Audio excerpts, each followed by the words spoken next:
Hello racers! Today we will be bringing you something new. So we will be rating the most overrated cards from Shadow of the Galaxy, from the new set. We picked one card for each color and one leader.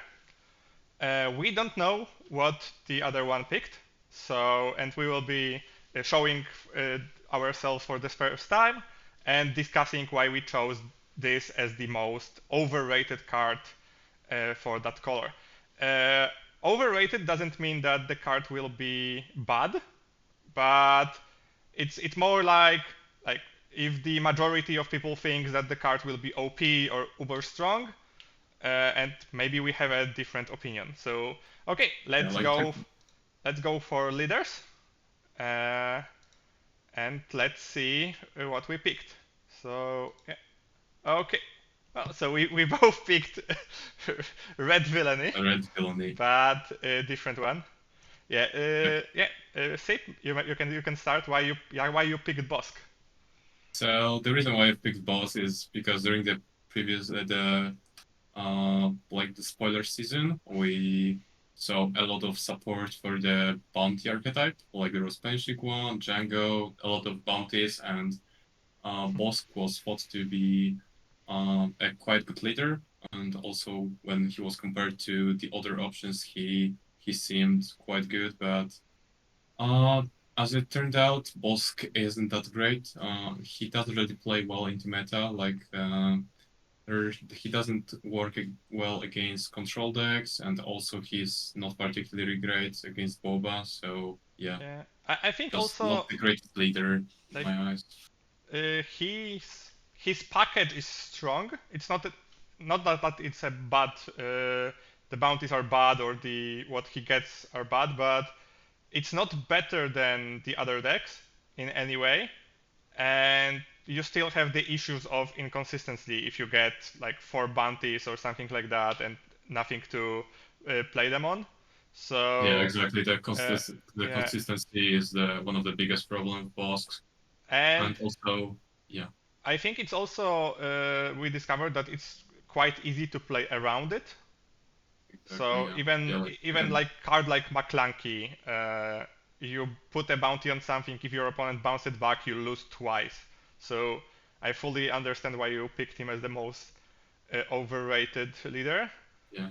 Also, But there's the price on your head, so the yeah, bounty that keeps you around. And if you play against boss green, you can just pass in the first round. And if you do that, he either has to take the initiative, and you both don't play the turn one play, or he plays a turn one, but he doesn't to give the bounty, the round bounty to one of your units, and you're pretty good in that case still.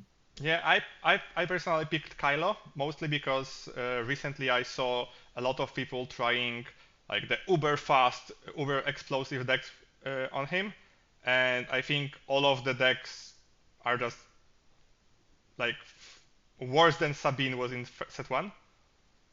So he is explosive. He can deal like 15 damage in the turn, but then he does nothing. And if your opponent has one removal spell, the deck is completely dead. Uh, so he plays a little bit like IG was playing in the set one, and I think he's on similar power level. I think this leader in this set will be useless. It will be IG of the set. Yeah, Uh, and also he has the problem of top deck. Like all the times you play all of the cards when you deploy Kylo, and then you play from the top deck, which is not yeah, ideal. and the other problem is you yeah, you have the ability to dump your hand, but if you don't, he's much weaker. And then the turn later, you draw 2 cards, so and he has free attack, and it's really easy to trade with him.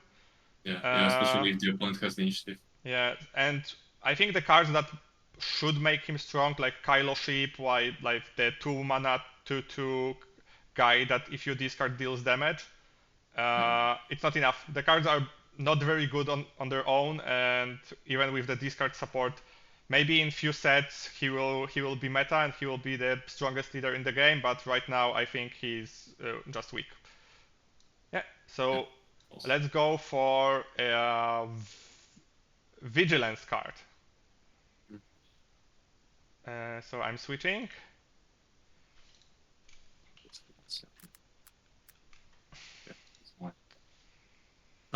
Yeah, Rose. Yeah. Okay, so I guess I can start. Yeah. I've chose the first light, and when this card was spoiled, people were going quite crazy about it. Like they thought that this card is gonna deal just give it is gonna allow your units to deal insane amounts of damage with crit on all of your units, but in practice, the problem with this card is the fact that blue villainy is mostly a control-y type of deck. Uh, you can play him in blue green villainy, but then you have Vader on 7, and Vader is just way better than this guy. Yeah. So yeah, this 7 mana ship do is not nothing. particularly great and just has a really weak stat line. Like Yeah.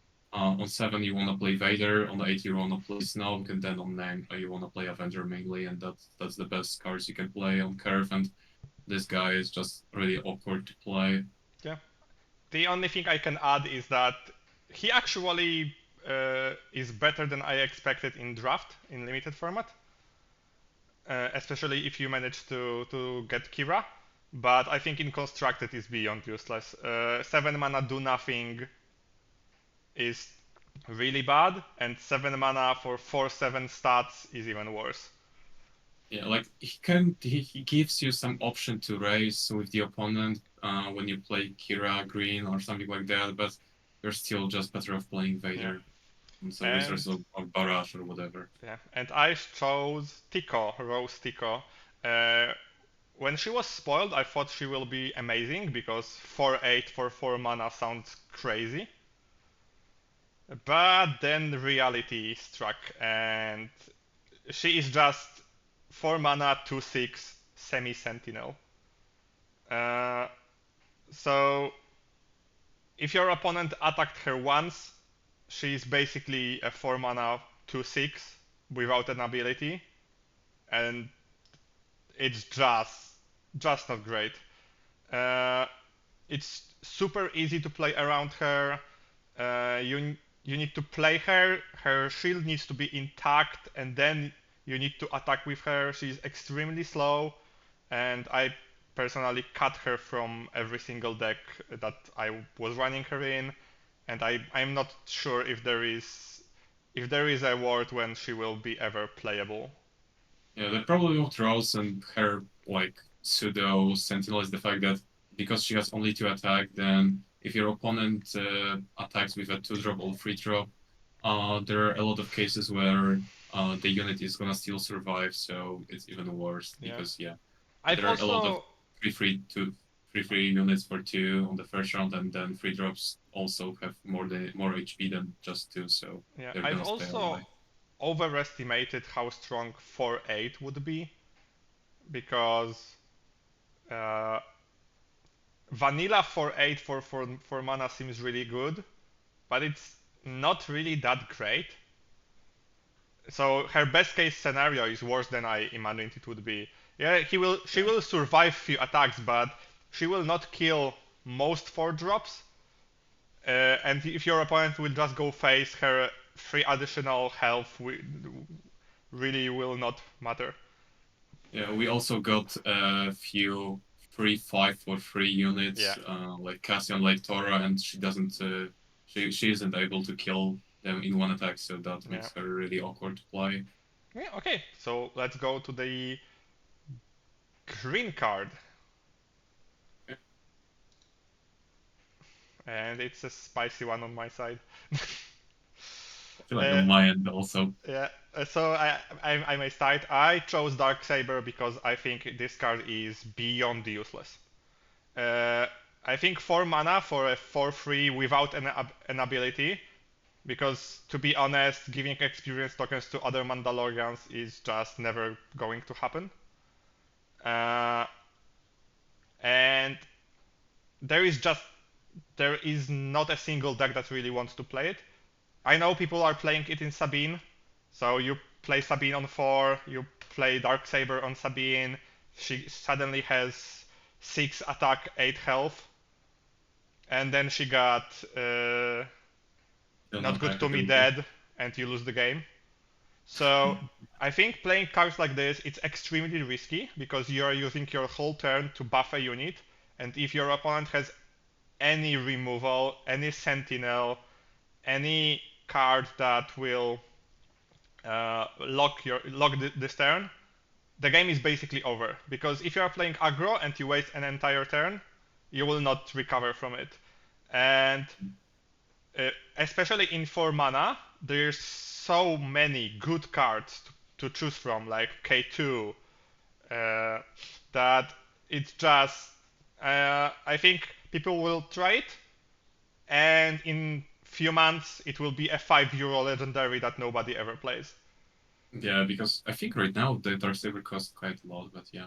I also think that Darksaber is not the greatest card. Like even in Sabine, like it's not a heroic card, so it's kinda not working the best with 4 costs, and in Sabine you can just play a 3 drop and a 1 drop on 4 resources, and that's also a pretty good play. Yeah. So yeah. Darksaber is not particularly great with how many exhaust cards we Uh, have in this set. I think it's also They're easy all to bad. compare to the last set to the sabers, and I think sabers are better at every single uh, possible way. So they cost 1 less, they have only 1 less attack, and they have much better abilities. And even sabers in constructed were a little bit risky. So you basically only played sabers in tree root that would not die if you play it on him. And I think that for that reason, I think Darksaber will be just an awful card.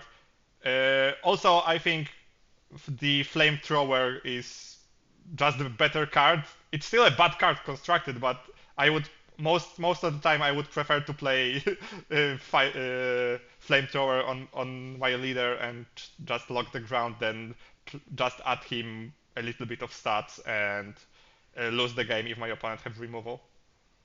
Yeah, makes sense. Yeah. So, yeah, I chose Timely Intervention, and this card was also one of the cards that people were really going crazy about. Like, it was thought to be an auto-include in vast majority of the green decks, but as it turned out, it's not great. Like, the only deck where I can see this card being good is aggro deck, so either Sabine Green or Hunt Green, where you can give ambush to Wrecker or Poe, and those cards are really good targets for timely intervention. But outside of aggro, timely intervention is not the greatest. Like the fact that you have to uh, either have spent an entire card in order to give one of your units ambush is okay value, but you still, if you play time intervention to give a 5 drop ambush, then because you're playing the cards on 6 resources, you're slightly losing in terms of value with the targets that the 5 drop can kill. So yeah, and also with smuggle you can play it for two more, but Yeah. the smuggle is also not the greatest, obviously. I've tried this card in many decks. I also I wasn't sure on the card at the beginning. I thought it was people were overhyping it, and I still think people overhype this card. But it's definitely have a place. It may be a sideboard card versus a specific matchups. So maybe like Han will play it with versus some matchups to just ambush Poe when he wants to, or like in the later stages of the game you can ambush Wrecker, but it's definitely not an auto include.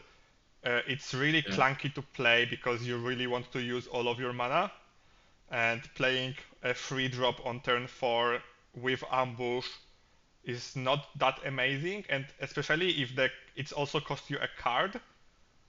Because yeah, most cards if you add 1 mana and ambush, it will be okay, but you also need to add discard a card, uh, yeah. and then that card wouldn't be that great.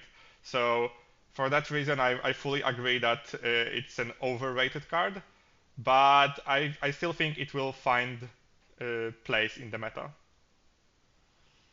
Yeah. Okay, so let's go to the red card.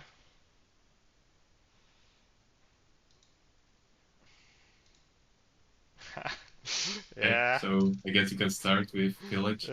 I've chose Pillage because I think it's this card is not great in constructed. Yeah, you can have that. You can have like those amazing turns, like you take initiative, you play Pillage, your opponent discards both of their hands, and you basically have a free turn. But it's not really free turn because you also used all of your resources to do it.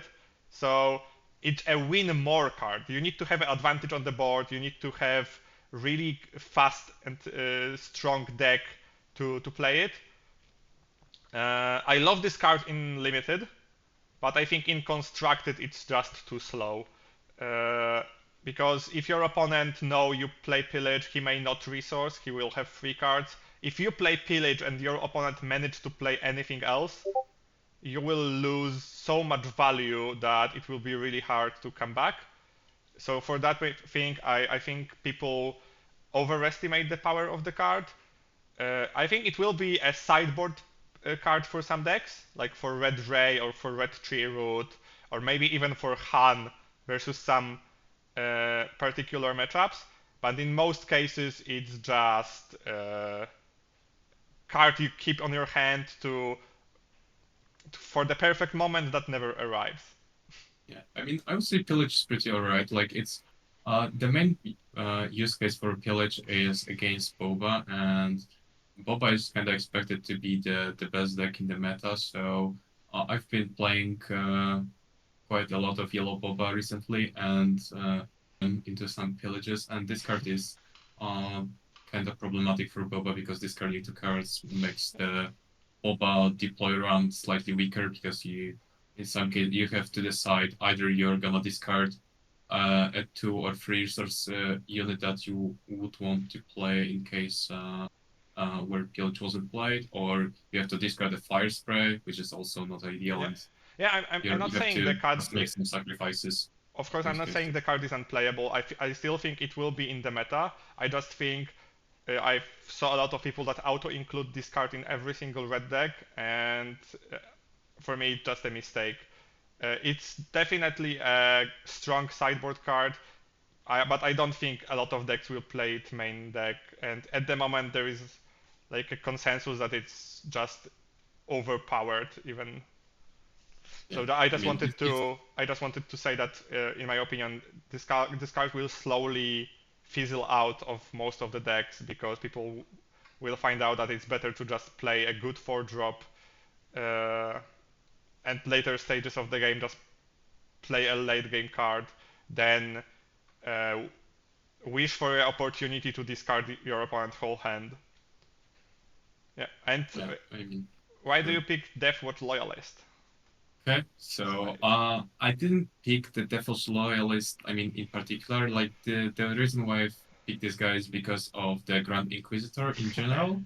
Like during the previous the spoiler season, the Grand Inquisitor was in kinda in the similar situation as Bosk. Like he was receiving a lot of support with like the Clan Run Challengers and many other cards that were synergizing with Grand Inquisitor. But as it turned out, the Grand Inquisitor is still pretty weak. Like the fact that you have to deal 2 damage to your unit in order to attack with it is okay, but you still, if you play aggro and then you're damaging your units, they're gonna have a low health, and because of that, the opponent can just easily kill them uh, with some cheap units or barrage or stuff like that. Like, Or uh, shielded units or a ping. yeah, Yeah, I fully agree.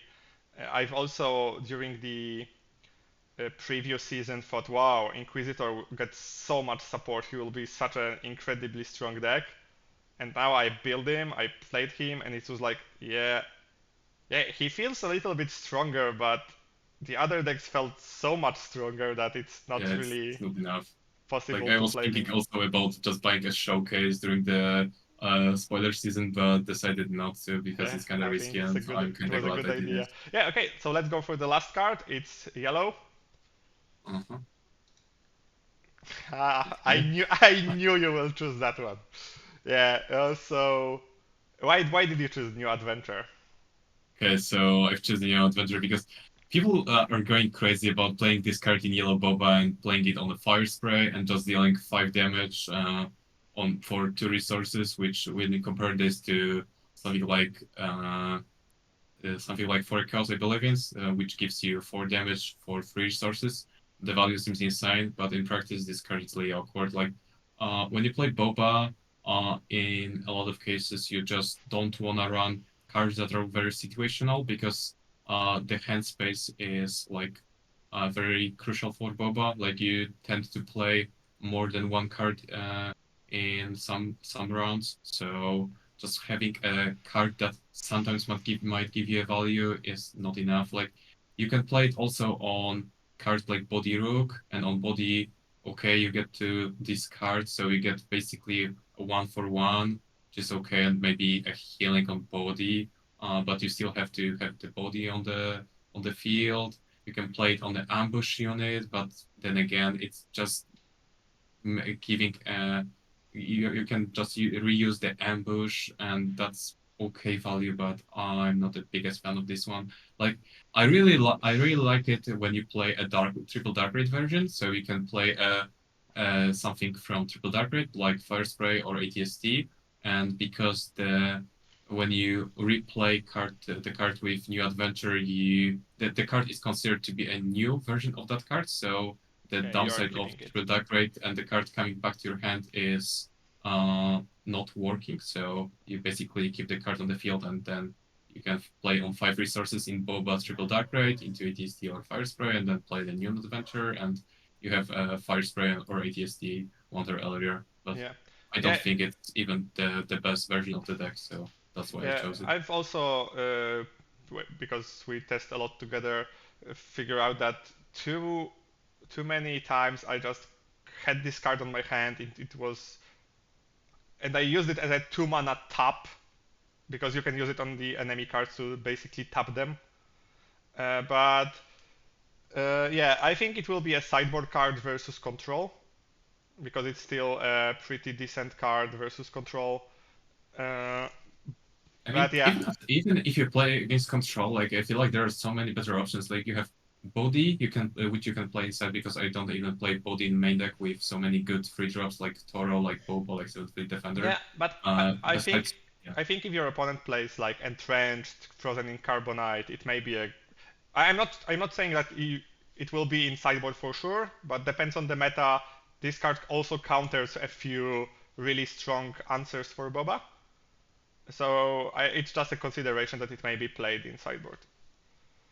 yeah. I mean, okay, sure. I mean, if the blue yellow villainy control is gonna happen, then it's gonna be okay to It will counter not. the entrench and carbonite, but against control like Kira or Krennic, so blue green villainy, you have Tylurker, you have Basin and stuff like that, which are It may be bad for the enemy controversial, but adventure. for me, I think this set there will be not a single good control deck, like the similar for the previous set. I think even if the control decks will be available to play, it will be mostly a unit decks, and I think Kira Green is alright, but but she I still haven't plays most. seen She the still hard plays a control lot of yet. units. It's mostly a unit Yeah, I deck. mean, yeah, It's she is. I think the controls that were in the set one, like mostly events control that clear the board, they are things of the past. Yeah, and I've chosen Dr. Evazan, and I think he is one of the worst cards in the set. I think because so many times he was like, yeah, play him on turn two. He kills a turn two unit of my opponent. You feel like you are ahead in the game, and then in 5 resources he dies. Your opponent gets 10 resource turn, and you basically lost the game.